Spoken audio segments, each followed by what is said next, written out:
इस वीडियो में हम डिस्कस करेंगे Atal medical and research university HP का एमएससी नर्सिंग का 2025 का एंट्रेंस एग्जाम। हमारा फर्स्ट क्वेश्चन है, lungs are enclosed within. Lungs के सराउंडिंग में हमारी प्लूरल मेम्ब्रेन होती है, तो इस ऑप्शन का राइट आंसर है option D. Next question, heart beat originates from the. Heart beat originate होती है एसए नोड से, सी ऑप्शन हमारा राइट ऑप्शन है। Next question, cartilages at the end of long bones. Long bones या joints के पास जो आपको कार्टिलेज देखने को मिलेगा वो है हमारा हाईलाइन कार्टिलेज। जो हाईलाइन कार्टिलेज है ये मोस्ट कॉमन कार्टिलेज है हमारी बॉडी में। हमारी बॉडी में तीन तरह के कार्टिलेज प्रेजेंट हैं, fibrous cartilage, hyaline cartilage and elastic cartilage. जो फाइब्रस कार्टिलेज है ये हमारी बॉडी का स्ट्रॉन्गेस्ट कार्टिलेज है और लीस्ट फ्लेक्सिबल कार्टिलेज है। इसका एग्जाम्पल है हमारे इंटरवर्टिब्रल डिस्क। जो हमारा इलास्टिक कार्टिलेज है ये हाईली फ्लेक्सिबल होता है और ये हमारे एक्सटर्नल ईयर या फिर एपिग्लॉटिस में प्रेजेंट रहता है। Next question, the maximum amount of carbon dioxide in the human body is transported as. Human body में कौन सी फॉर्म में सबसे ज्यादा ट्रांसपोर्ट होती है? राइट ऑप्शन है हमारा डी, बाइकार्बोनेट की फॉर्म में कार्बन डाइऑक्साइड जो है वो सबसे ज्यादा ट्रांसपोर्ट होती है हमारी बॉडी में। Next question, which of the following is the functional unit of food absorption. Food absorption कहाँ पे होती है? फूड एब्जॉर्प्शन होती है हमारे स्मॉल इंटेस्टाइन में, इसका राइट ऑप्शन है ए। जो फंक्शनल यूनिट है, स्मॉल इंटेस्टाइन में विलाई प्रेजेंट होते हैं, यही हमारे जो खाना है या खाने से जो हमें कार्बोहाइड्रेट, न्यूट्रिएंट्स, फैट, प्रोटीन मिल रहा है उनको एब्जॉर्ब करवाते हैं ब्लड में। Next question, epithelial cells of stomach secrete. Stomach की जो एपिथेलियल सेल्स हैं ये HCl हाइड्रोक्लोरिक एसिड सिक्रीट करते हैं। Next, which of the following vitamin get destroyed due to polishing of rice. Rice की पॉलिशिंग की वजह से विटामिन B1 यानी थायमिन जो है वो डिस्ट्रॉय हो जाता है। Next question, application of the drug to the skin used by rubbing is known as. अगर हम किसी ऑइंटमेंट को स्किन पे रब करके अप्लाई कर रहे हैं और रबिंग की वजह से उसकी एब्जॉर्प्शन हो रही है तो इसे हम बोलते हैं inunction. Next, test dose of penicillin. तो पेंसिलिन जो है हमारा एंटीबायोटिक है और मोस्टली जो एंटीबायोटिक्स होती हैं उनकी हम टेस्ट डोज इंट्राडर्मल रूट से एडमिनिस्टर करते हैं। Next, what is the correct temperature used in autoclave method to sterilise instrument. Autoclaving के लिए जो टेम्परेचर रहता है वो रहता है 121 डिग्री सेल्सियस फॉर 15 मिनट्स। इसमें जो नियरेस्ट ऑप्शन है हमारा ऑप्शन सी है, 121 degree Celsius for 20 minutes. Next question, a patient with hypothyroidism is at risk for which of the following condition.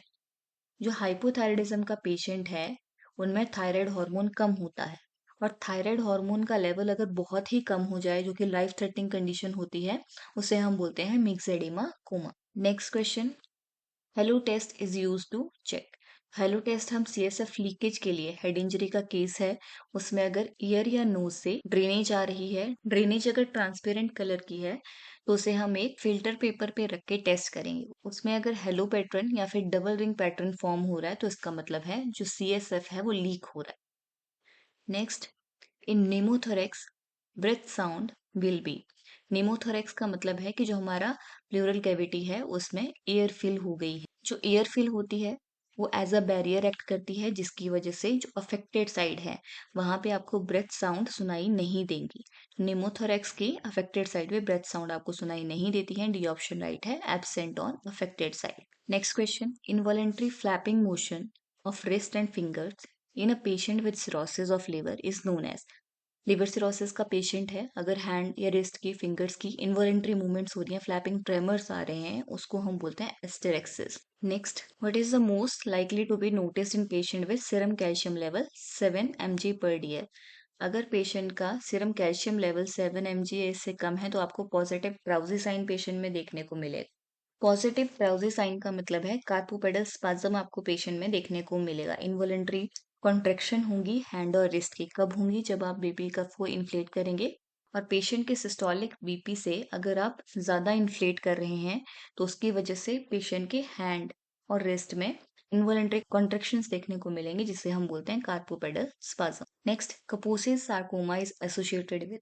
कपोसिस sarcoma एक टाइप ऑफ कैंसर है जिसकी वजह से सॉफ्ट टिश्यूज में लीजन्स बनते हैं और ये आपको कंडीशन देखने को मिलेगी HIV केस में। Next, nurse would expect which of the following body part to be involve in early stage of Hodgkin's lymphoma. Hodgkin's lymphoma cancer of lymph nodes है, तो इसमें सबसे पहले जो लिम्फ नोड का एरिया आपको इन्वॉल्व देखने को मिलेगा वो नेक का होगा। नेक में जो लिम्फ नोड है वो आपको स्वेल्ड देखने को मिलेंगी। Which of the following diagnostic test is use to measure bone density and diagnose osteoporosis? Bone density check करने के लिए हम डेक्सा स्कैन करते हैं, dual energy X-ray absorptiometry. An aneurysm is a bulging in the, aneurysm अगर किसी भी artery में बल्जिंग हो रही है, आर्टरी की वॉल एक साइड से वीक हो गई है जिसकी वजह से प्रेशर की वजह से वहां पे अगर बल्ज आ रहा है तो उसे हम बोलते हैं aneurysm. Next, which among the following is non absorbable suture? इसमें से डी ऑप्शन राइट है, बाकी सभी एब्जॉर्बेबल सूचर के एग्जाम्पल हैं। कैटगट, क्रोमिक कैटगट एंड वाइक्रिल, ये सभी एब्जॉर्बेबल है। नाइलॉन जो है वो नॉन एब्जॉर्बेबल सूचर है। Which of the following is not the indicator for measuring global hunger index? Global hunger index देखने के लिए हम चाइल्ड मॉर्बिडिटी नहीं देखते हैं। इसके अलावा हंगर इंडेक्स अगर देखना है, ग्लोबल हंगर इंडेक्स आपने देखा है तो उसमें आप अंडर नरिशमेंट भी देखेंगे, चाइल्ड स्टंटिंग भी देखेंगे और चाइल्ड वास्टिंग भी देखेंगे, तो ए ऑप्शन हमारा राइट है। Next, World Health Organization has proposed that health expenditure be viewed as catastrophic whenever a household's what percent of non-subsistence income is spent as out-of-pocket health expenditure is more than। इस question का मतलब है कि एक family है, उसमें basic need होने के बाद, बेसिक नीड्स पूरी होने के बाद कितने परसेंट से इनकम अगर हेल्थ मेंटेन करने के ऊपर खर्च हो रही है, तो उसे हम कैटास्ट्रॉफिक यानी एक डिजास्टर की तरह लेंगे। तो इसमें हमारा राइट ऑप्शन है 40%। Next, the Napier's aldehyde test is used for. Napier's aldehyde test हम काला आजार के लिए करते हैं। इस टेस्ट में हम सीरम ग्लोबुलिन का लेवल चेक करते हैं जो कि इन्फेक्शन की वजह से इंक्रीज्ड आपको देखने को मिलेगा।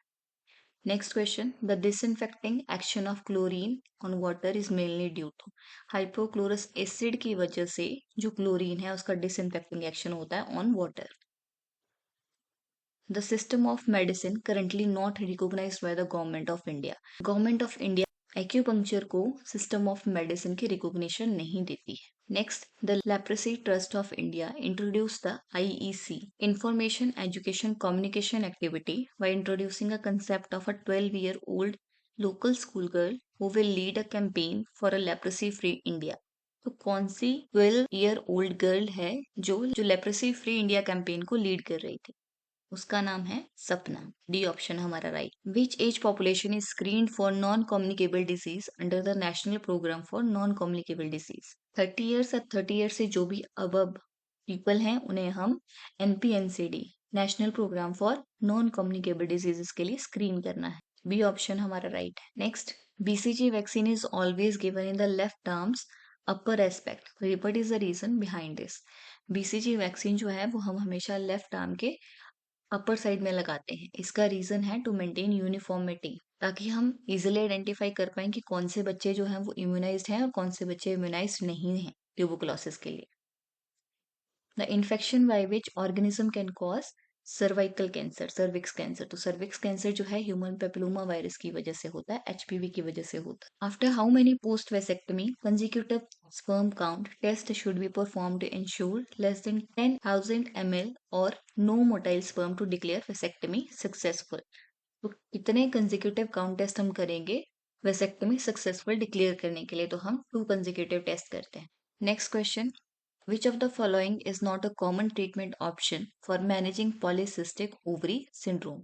PCOD के लिए कौन सा कॉमन ट्रीटमेंट ऑप्शन नहीं है? केमोथेरेपी जो है हम PCOD के ट्रीटमेंट के लिए नहीं देते हैं।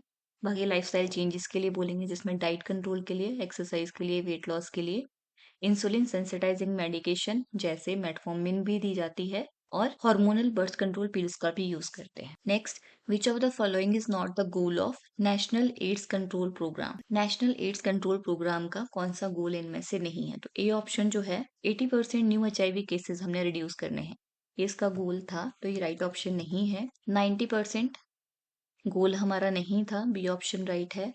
रिड्यूस एड्स रिलेटेड मॉर्टेलिटी जो है हमने 80% कम करनी है, ये भी हमारा गोल है। Eliminate vertical transmission of HIV and syphilis, HIV और सिफिलिस का वर्टिकल एलिमिनेशन भी हमारा गोल था इस प्रोग्राम का। बी ऑप्शन राइट है। 90% नहीं, हमारा गोल था 80% रिड्यूस करना एचआईवी के new cases. The adulteration of argemone oil with mustard oil can cause, अगर हम इनके एडल्ट्रेशन करते हैं, मस्टर्ड ऑयल में अगर हम आर्जिमोन ऑयल मिक्स करके कंज्यूम करते हैं, उसकी वजह से एपिडेमिक ड्रॉपसी कंडीशन हो सकती है। Next, which of the following method is used to test the internal consistency of research tool? Research tool की इंटरनल कंसिस्टेंसी टेस्ट करने के लिए हम क्रॉनबेक्स अल्फा टेस्ट यूज करते हैं। विच of the following statement is not true for describing assumption in a clinical study? तो इसमें से हमारा सी ऑप्शन करेक्ट है। इसमें हमसे पूछा गया है कि एजम्पशन से रिलेटेड कौन सी स्टेटमेंट ट्रू नहीं है। सी ऑप्शन गलत है, बाकी सभी जो है वो सही है। एजम्पशन जो है एक रियलिस्टिक एक्सपेक्टेशन होती है जो ट्रू हो भी सकती है और नहीं भी हो सकती है, लेकिन हम उसे ट्रू कंसीडर करके चलते हैं। Assumption provide a basis for development of theory and research instruments and therefore influence the development of implementation of research. तो ये भी सही स्टेटमेंट है। Assumptions जो है किसी भी थ्योरी को डेवलप करने के लिए हमारा बेस होती है, या किसी भी रिसर्च इंस्ट्रूमेंट को डेवलप करने के लिए हमारा बेस होती है। सी ऑप्शन ये फॉल्स स्टेटमेंट है। assumptions are statement that are scientifically tested. assumptions कभी भी साइंटिफिकली टेस्टेड नहीं होती हैं। ये स्टेटमेंट फॉल्स है, इसलिए हमारा राइट ऑप्शन है।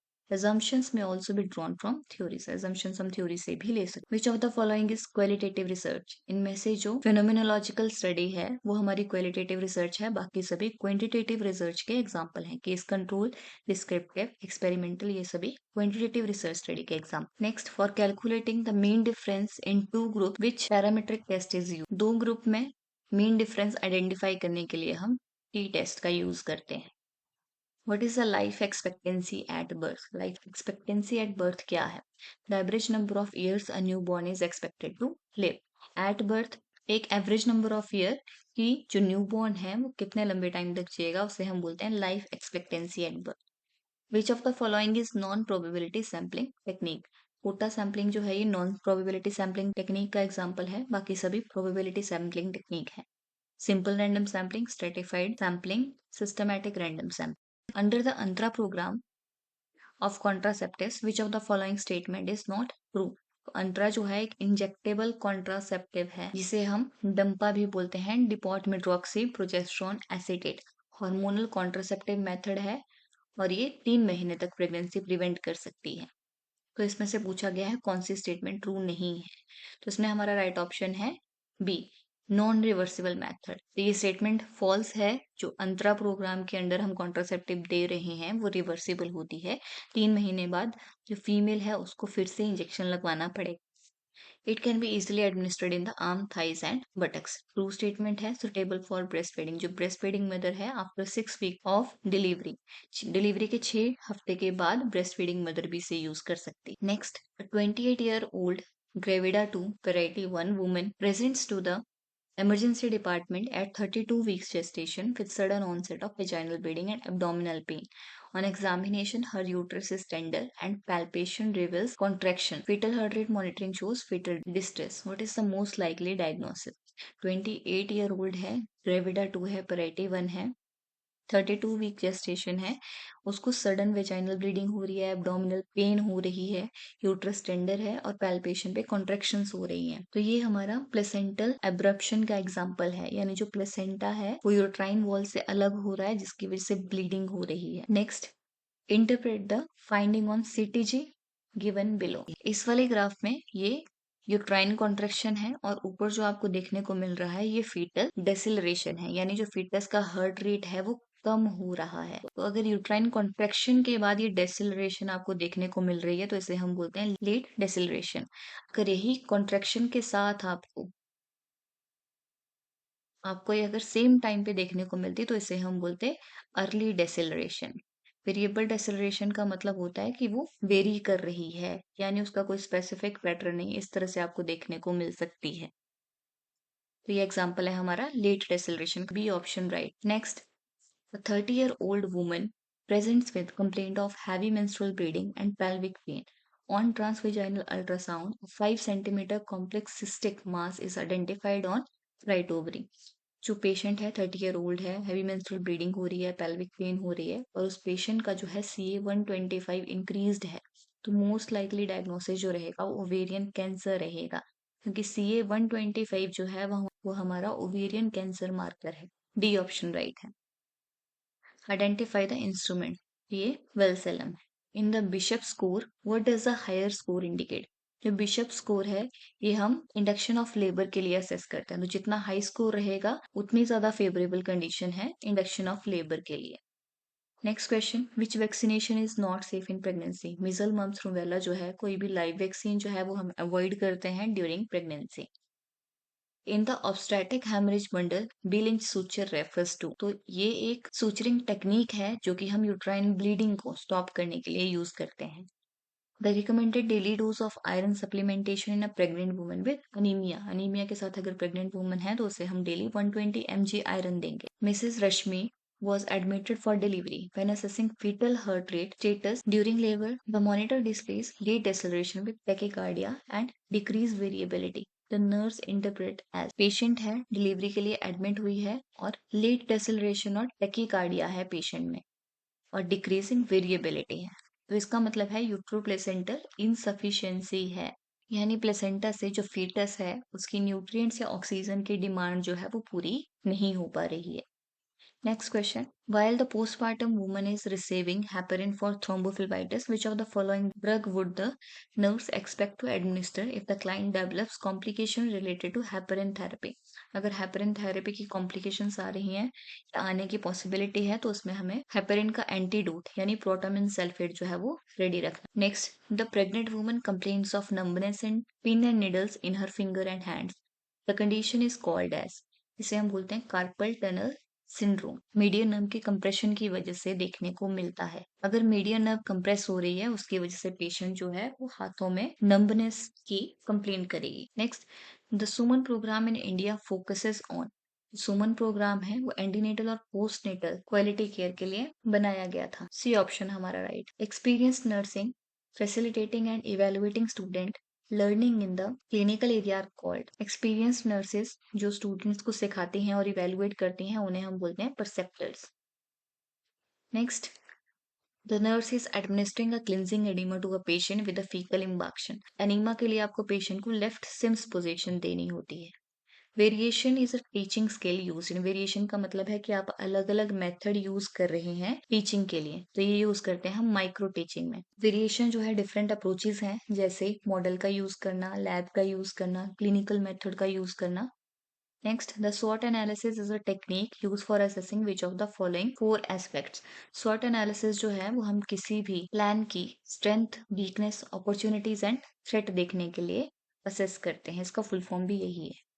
Next, the method of patient assignment focuses on patient's geographical location for staff assignment. Right option है हमारा option B modular nursing. Modular nursing में क्या होता है, जो भी पेशेंट है, जहाँ पे पेशेंट है उसी ज्योग्राफिकल एरिया में हम नर्सेज को भेजते हैं, ये मॉड्यूलर नर्सिंग का type. Next, in material management the period in days that elapse between placing an order and receiving the store is termed as. आपने ऑर्डर प्लेस किया और जब तक आपके पास मटेरियल नहीं आता है उसे हम बोलते हैं लेट। द क्लिनिकल और care pathways in nursing are prepared based on, nursing में कोई भी प्रैक्टिस बनाई जाती है वो पेशेंट को ध्यान में रख के बनाई जाती है, जो बेस्ट प्रैक्टिस होगी मोस्ट ऑफ द पेशेंट के लिए मोस्ट ऑफ द टाइम वही हम यूज करेंगे।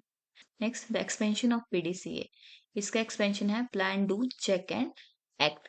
सबसे पहले प्लान करना है, प्लानिंग करनी है, प्लानिंग करने के बाद स्मॉल स्केल पे उसे हमने इम्प्लीमेंट करना है, इम्प्लीमेंट करने के बाद उसमें जो भी हमें कमियां लगती हैं वो हमें चेक करनी है और उनको मॉडिफाई करके उसको हमने फाइनली इम्प्लीमेंट करना है। Next, which of the following is a priority nursing intervention for a child experiencing an asthma attack? अगर किसी बच्चे को अस्थमा अटैक आ रहा है सबसे पहले हमने ब्रोंको डायलेटर एडमिनिस्टर करने हैं। इसमें अब हम हाई फ्लो ऑक्सीजन पहले क्यों नहीं दे रहे हैं, क्योंकि जो एयरवे है इन्फ्लेम्ड है, अगर एयरवे इन्फ्लेम्ड रहेगा तो ऑक्सीजन अच्छे से अंदर नहीं जाएगी, तो सबसे पहले हमने ब्रोंको डायलेशन देने हैं ताकि जो ब्रोंकाई है वो डायलेट हो सके और ऑक्सीजन अच्छे से अंदर जाए। डी ऑप्शन हमारा right. Next, what is the primary goal in the care of a child with cystic fibrosis? Cystic fibrosis में हमारे ऐसे सेल्स अफेक्ट होते हैं जो म्यूकस, स्वेट और डाइजेस्टिव जूसेस प्रोड्यूस करते हैं। तो जिसकी वजह से अगर रेस्पिरेटरी म्यूकस जो है वो थिक हो जाएगा या स्टिकी हो जाएगा, उसकी वजह से रेस्पिरेटरी इन्फेक्शन होने के चांसेस बढ़ जाएंगे। तो जिनको भी सिस्टिक फाइब्रोसिस है, उन पेशेंट्स में हमने रेस्पिरेटरी इन्फेक्शन प्रिवेंट करने हैं। Which immunization is recommended for all newborn before hospital discharge? Hospital discharge से पहले हम हेपेटाइटिस बी वैक्सीन बच्चे को लगाते हैं। Next question, a child with Kawasaki disease requires which of the following treatment? Kawasaki disease जो है, इसमें जो मीडियम साइज की ब्लड वेसल्स होती हैं उनमें इन्फ्लामेशन होती है, उसमें क्लॉट बनने के चांसेस होते हैं, इसलिए हमने हाई डोज एस्पिरिन और आईवी इम्यूनोग्लोबिन एडमिनिस्टर करनी होती है। Which of the following is a common sign of dehydration in infant? 1 साल तक के बच्चे में डिहाइड्रेशन में आपको सनकन फॉन्टेनल देखने को मिलेंगे। What is the most appropriate nursing action when a child presents with suspected epiglottitis? अगर एपिग्लोटाइटिस है उसमें हम आईवी एंटीबायोटिक्स देंगे, सी ऑप्शन हमारा राइट है। Next, which condition is indicated by the machine like murmur? Machine like murmur जो है वो आपको पेटेंट डक्टस आर्टरियोसिस पीडीए में देखने को मिलेंगे। The first priority in the management of child with severe burn. Severe burn के केस में fluid resuscitation हमारी प्रायोरिटी रहती है। What is the most common cause of meningitis in children under 5? 5 साल से कम बच्चों में meningitis सबसे ज्यादा hemophilus influenza type B की वजह से होता है। Which assessment finding is typical in a child with coarctation of aorta? Coarctation of aorta में जो aorta है वो एक साइड से नैरो हो जाता है, जिसकी वजह से ज्यादातर ब्लड सप्लाई जो है वो आर्म्स में चली जाती है। ब्लड सप्लाई ज्यादा होने की वजह से जो पल्स होती है, वो ब्लड सप्लाई ज्यादा होने की वजह से आपको आर्म्स में बाउंडिंग पल्स देखने को मिलेंगी। Next, which vitamin deficiency is associated with rickets in children? Vitamin D deficiency की वजह से बच्चों में रिकेट्स होता है। Common source of folic acid in diet? Diet में ग्रीन लीफी वेजिटेबल्स से फॉलिक एसिड मिलता है। What is the primary nutritional concern for a child with celiac disease? Celiac disease में ग्लूटेन इंटॉलरेंस होती है, तो ऐसा फूड जिसमें ग्लूटेन है जैसे वीट, बार्ले, राई, ये सब अवॉइड करने के लिए बोलना है। Next, which mineral is preventing of neural tube defect in pregnant women? Folic acid neural tube defect NTD को प्रिवेंट करता है। Folate, folic acid, D option right है। Which enzyme is crucial for the breakdown of lactose in small intestine? Small intestine में जो lactose है उसके breakdown के लिए लैक्टेज एंजाइम आपको चाहिए। Next, the primary storage form of glucose in liver और मसल सेल्स? मसल सेल्स और लिवर में जो ग्लूकोज स्टोर होता है वो ग्लाइकोजन की फॉर्म में होता है। Which of the following amino acid is considered essential and must be obtained from the diet? C option right है। जो अमाइनो एसिड्स होते हैं दो तरह के होते हैं, essential and non essential. Essential यानी हमारी बॉडी उन्हें नहीं बना रही है और हमें बाहर से यानी खाने के थ्रू उनको लेना पड़ेगा, और नॉन असेंशियल हैं जो हमारी बॉडी अमाइनो एसिड्स बना रही है, उन्हें हम बाहर से लेने की जरूरत नहीं है। तो लाइसिन जो है वो हमारा असेंशियल अमाइनो एसिड है, हमारी बॉडी से नहीं बनाती है, इसलिए हमें इसे बाहर से लेना पड़ेगा। The Doppler effect is commonly used in healthcare to measure. Blood flow velocity check करने के लिए हम डॉपलर इफेक्ट यूज करते हैं। Which type of radiation is commonly used in the treatment of cancer? Cancer treatment के लिए हम gamma radiation का यूज करते हैं। MRI primarily uses which type of physical principle? तो रेडियो फ्रीक्वेंसी वेव और मैग्नेटिक फील्ड का यूज होता है एमआरआई में। Which of the following is not a projective test? इनमें से मिनेसोटा मल्टीफेस पर्सनैलिटी इन्वेंट्री जो है ये प्रोजेक्टिव टेस्ट नहीं है। प्रोजेक्टिव टेस्ट ऐसे टेस्ट होते हैं जिनमें पर्सन या पेशेंट जो है उसको रिस्पॉन्ड करना होता है किसी भी स्टिमुलाई के लिए, और उसमें मल्टीपल आंसर्स हो सकते हैं, तो जो भी पेशेंट परसीव कर रहा है उसके अकॉर्डिंग वो आंसर कर रहा है। तो इसके अलावा जो तीनों हैं ये हमारे प्रोजेक्टिव टेस्ट हैं। मिनेसोटा मल्टीफेसिक पर्सनैलिटी इन्वेंट्री जो है, इसमें सिर्फ हम ट्रू और फॉल्स वाली स्टेटमेंट पेशेंट को देते हैं, पेशेंट को ट्रू और फॉल्स में ही आंसर करना पड़ता है, तो ये प्रोजेक्टिव टेस्ट का टाइप नहीं है। But is not a positive symptom of schizophrenia? Anhedonia positive symptom नहीं है। डिल्यूजन, हेल्यूसिनेशंस, डिसऑर्गेनाइज्ड स्पीच जो है ये पॉजिटिव सिम्टम्स हैं स्किजोफ्रेनिया के। एनेडोनिया का मतलब है inability to experience pleasure from the activity usually found enjoyable. पहले जिन एक्टिविटी करने में पेशेंट एंजॉय करता था वो उन एक्टिविटीज में उसको प्लेजर नहीं मिल रहा है, ये एनेडोनिया है। At a synapse, the determination of further impulse transmission is accomplished by the mean of। Synapse पे इम्पल्स ट्रांसमिशन का काम जो करता है वो हमारे न्यूरोट्रांसमीटर्स करते हैं। Next, if a person stares at fixates on a small stationary spot of light in a completely dark room and the spot will eventually appear to move, this can be expressed in the term of। एक person है, एक dark room में उसको आपने बिठाया है, एक fix point है जहाँ पे वो स्टेयर कर रहा है, थोड़े टाइम बाद उसको ऐसा लगेगा कि वो स्पॉट मूव कर रहा है अपनी जगह से, तो ये हमारा ऑटोकाइनेटिक इफेक्ट है। Which of the following medication is most likely to order for Mr. Suhan during withdrawal syndrome? Withdrawal syndrome में हम chlordiazepoxide एडवाइस करते हैं। Next, which of the following activities would be most appropriate for a child with ADHD? ADHD में आप volleyball play करने के लिए advice कर सकते हैं बच्चे को। Next, the healthcare provider is caring for a patient who has undergone ECT. The patient should be carefully assessed for which of the common adverse effect. ECT का कॉमन एडवर्स इफेक्ट जो है वो headache और cognitive impairment है, thinking impairment है, तो इसके लिए आपने पेशेंट को असेस करना होता है after ECT. For refractory schizophrenia, clozapine concentration greater than dash are suggested to achieve therapeutic response. Refractory schizophrenia में आपको जो डोज देनी होगी क्लोज़ापाइन की more than 350 mg per DL होनी चाहिए, तभी उसका जो थेरेप्यूटिक इफेक्ट है वो आपको देखने को मिलेगा। Next, Asha was abused as a child. She doesn't remember the abuse but now struggle to trust other and form relationship.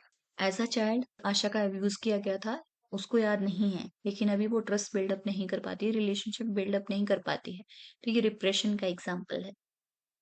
Next, which author propose the model of memory? Atkinson and Shiffrin, इन दोनों ने model of memory जो है propose किया था। हमारा सी option right है। Which of the following hormone has been implicated in the etiology of seasonal affective disorder? SAD यानी seasonal affective disorder में जो etiology है मेन रहती है increased level of melatonin. Next, Piaget's theory of development has been referred to as dash because in his view children adapt to the world by actively building and organizing their experience. Piaget theory of development को हम activism भी बोलते हैं, क्योंकि जो बच्चा है वो वर्ल्ड को कैसे अडेप्ट करता है, जैसे उसका एक्सपीरियंस डेवलप होता है, एक्सपीरियंस करता है, उस एक्सपीरियंस को ऑर्गेनाइज करता है ब्रेन में, उसी तरह से वो वर्ल्ड को परसीव करता है, अडेप्ट करता है, तो इसलिए इसको हम कंस्ट्रक्टिविटिज्म भी बोलते हैं। In which of the following psychiatric disorder do genetic tendencies appear to exist? Schizophrenia जो है अगर मदर या फादर को है तो पॉसिबिलिटी है कि बच्चे में भी आपको देखने को मिल सकता है, जेनेटिक हो सकता है। द इड जो है वो हम कंसिडर करते हैं impulsive and without morals, B option right है। Next, a 5-year-old boy is diagnosed to have autistic disorder. Which of the following manifestation may be noted in a client with autistic disorder? तो autistic disorder में जो बच्चा होगा intolerance to change, disturbed relatedness and stereotype, जो बच्चा होता है वो उसको एक स्पेसिफिक सराउंडिंग चाहिए होती है, वो चेंज को टॉलरेट नहीं कर पाता है। Next question, the goal of acute treatment for schizophrenia include all except, इसका राइट ऑप्शन ए है। स्किज़ोफ्रेनिया के ट्रीटमेंट में हमने जो सिम्टम्स हैं उनको रिड्यूस करना होता है, रिड्यूस द सिवियरिटी ऑफ साइकोसिस भी करना है, हार्म भी प्रिवेंट करना है, इसमें हमारा ए ऑप्शन राइट है, एनकरेजिंग इंट्रोस्पेक्शन एंड रिफ्लेक्शन, ये हम यूज नहीं करते हैं स्किज़ोफ्रेनिया के ट्रीटमेंट के लिए। Next question, who coined the term sociology? Sociology term August comet ने डिस्क्राइब की थी। What is the meaning of the term archy in the word of patriarchy? इसका मतलब है authority. Next, a teenage girl is diagnosed to have borderline personality. borderline personality में lack of self esteem होती है, strong dependency needs होते हैं और impulsive behavior होता है, A option right है। It would be more helpful for the nurse to deal with a client with severe anxiety by, anxiety वाले पेशेंट को डील करने के लिए स्पेसिफिक इंस्ट्रक्शंस और कंसाइज स्टेटमेंट में वो इंस्ट्रक्शंस आपको पेशेंट को देनी है। So that's all, thank you for listening.